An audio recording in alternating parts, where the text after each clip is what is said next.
हुआ है। अब उसकी स्ट्रगल को बेशक दुनिया ना माने, दुनिया जो है जाहिर है वो चढ़ते सूरज की पुजारी है, उसके अपने इकोनॉमिक इंटरेस्ट हैं, जिसकी लाठी उसकी भैंस के असूल पर चलती है।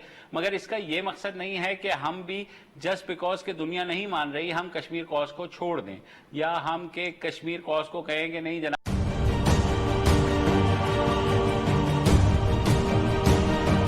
पाकिस्तान का हिस्सा बना दिया। नहीं, जो टेरिटोरियल क्लेम्स हैं वो लिखे गए हैं, ये कोई वो वाली हरकत नहीं है जो भारत ने की है, और ये काफी क्लियर, और इसके ऊपर अभी तक काफी एक्सप्लेनेशन और काफी वजाहतें भी आ गई हैं।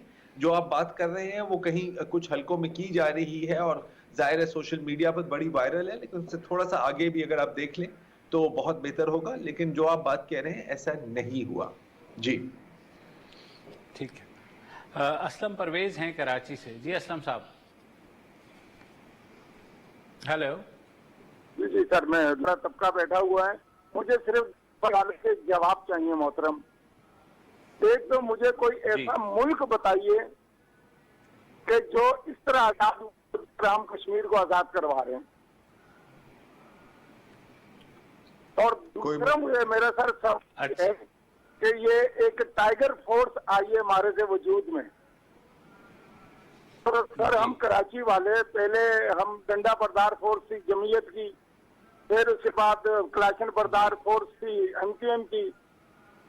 तो ये स्टेटस क्या है सर ये जो है टाइगर फोर्स का, कि अब हमने इनके साथ किस तरह भुगताना है?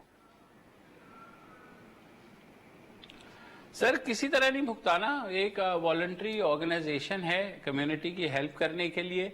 अगर करेगी तो उसकी जाहिर है वाह वाह होगी, क्योंकि हमारे यहाँ बदकिस्मती से सिविल डिफेंस की कोई ऐसी जो है ऑर्गेनाइजेशंस बाकी रह ही नहीं गई कि जहां ऐसे वो सूरत हाल में जब क्राइसिस हो कोई ऐसी फोर्स हो। हुकूमत एक फोर्स बनाई है, वॉलंटरी है, एक अच्छी बात है। अगर वो अपना काम दिल जमी से करेंगे तो यकीनन उनकी सताइश होगी। अगर ये सिर्फ एक सियासी तौर पर लॉन्च की गई है तो जाहिर है इसका मुकद्दर भी फिर उसी वही होगा जो आपके बकौल डंडा बरदार फोर्स या क्लाशिनकोफ बरदार फोर्स का हुआ। हमारे साथ दूसरे साहब हैं अशरफ साहब। अच्छा, सबसे पहले तो ये मैं अर्ज करूंगा कि जो हम नक्शेबाजियां कर रहे हैं और लकीरों से जो भी हम जाहिर करना चाह रहे हैं, अपने दिल पे हाथ रख के तो मैं सोचता हूँ कि पूरी दुनिया गलत है और हम सही है। पूरी दुनिया गलत है कश्मीर के मसले पर। पूरे पाकिस्तान को सोचना चाहिए कि 70 साल 72 साल हो गए हैं, ये कोई भी एक झूठे बहाने भी हमारे साथ कोई क्यों नहीं खड़ा हो रहा। तो ये बड़ा गहरा सवाल है ये पूरे पाकिस्तानी कौम के लिए कि अगर लद्दाख में चाइनीज अगर इंडियन को मार रहे हैं तो हम खुश हो रहे हैं, समझे ना, हम खुश हो रहे हैं। हम कब खुश होंगे? हम कब खुश होंगे? पूरी दुनिया एक तरफ है और पाकिस्तान एक तरफ है। इसका मकसद है कि पूरी दुनिया गलत है और पाकिस्तान एक सही है। अस्सलाम वालेकुम। अच्छा देखिए सर, थोड़ी सी अशरफ भाई वालेकुम अस्सलाम। देखिए जो ये स्ट्रगल है कश्मीर की, ये तो जायज स्ट्रगल है ना। वो एक डिस्प्यूटेड एरिया है जिसपे भारत ने नाजायज कब्जा किया हुआ है। अब उसकी स्ट्रगल को बेशक दुनिया ना माने, दुनिया जो है जाहिर है वो चढ़ते सूरज की पुजारी है, उसके अपने इकोनॉमिक इंटरेस्ट हैं, जिसकी लाठी उसकी भैंस के असूल पर चलती है।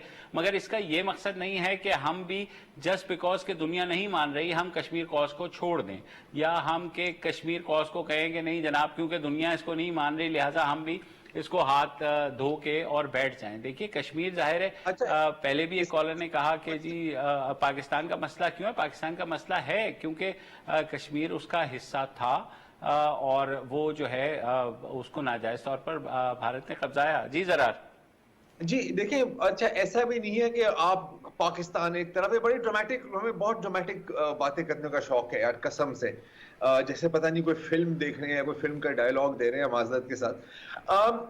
अगर आप तुर्की का मौकफ देखें, अगर आप मलेशिया का भी मौकफ देखें, अगर आप चले ईरान का भी कुछ हद तक आप मौकफ देखें, तो वो सपोर्ट करते हैं कश्मीर को।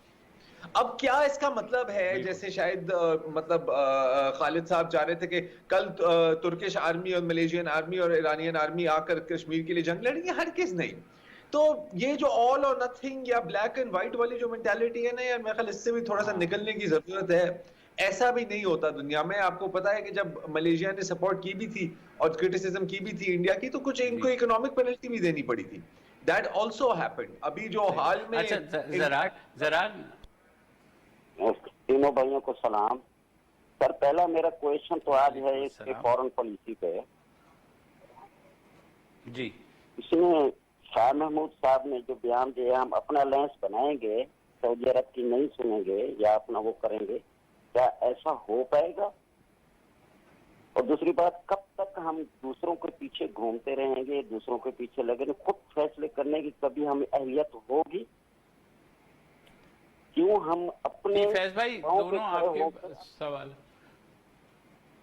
जी जी बोलिए बोलिए। क्यों अपने पाँव अच्छा, पे खड़े होकर फैज साहब, अपना बात यह है कंट्री कि बनाकर जी बिल्कुल, देखिए आपको बहरहाल अलायंसेस की ज़रूरत होती है, कि दुनिया में ऐसा कोई मुल्क नहीं है जो बगैर अलायंसेस के चल पाएगा। हमारे साथ इस वक्त प्रॉब्लम यह है कि शाह महमूद कुरैशी साहब ने जो बात की वो उन्होंने जज्बाती बात की है, और शायद जज्बात की नुमाइंदगी भी की है कि जनाब जो ऑर्गेनाइजेशन ऑफ इस्लामिक कंट्रीज़ का OIC का जो प्लेटफॉर्म है, उसको जहाँ जहाँ मुसलमानों पर जुल्म हो रहा है आवाज़ उठानी चाहिए बग़ैर किसी तफरीक के। और मेरे ख्याल में एक जायज़ बात है। जहाँ तक उन्होंने कहा कि विद और विदाउट सऊदी अरब, तो शायद ऐसा मुमकिन नहीं है। हम शायद ये फ़िलहाल तो नहीं कर पाते, क्योंकि सऊदी अरब ने हमें ख़ासा सपोर्ट भी किया है हमारी जो दिगरगू माशी हालत थी उसके ऊपर। दूसरा, आपने फॉरेन पॉलिसी की बात की, तो भाई मसला यही है कि हम उर्दू वाली फॉरेन पॉलिसी बनाते हैं।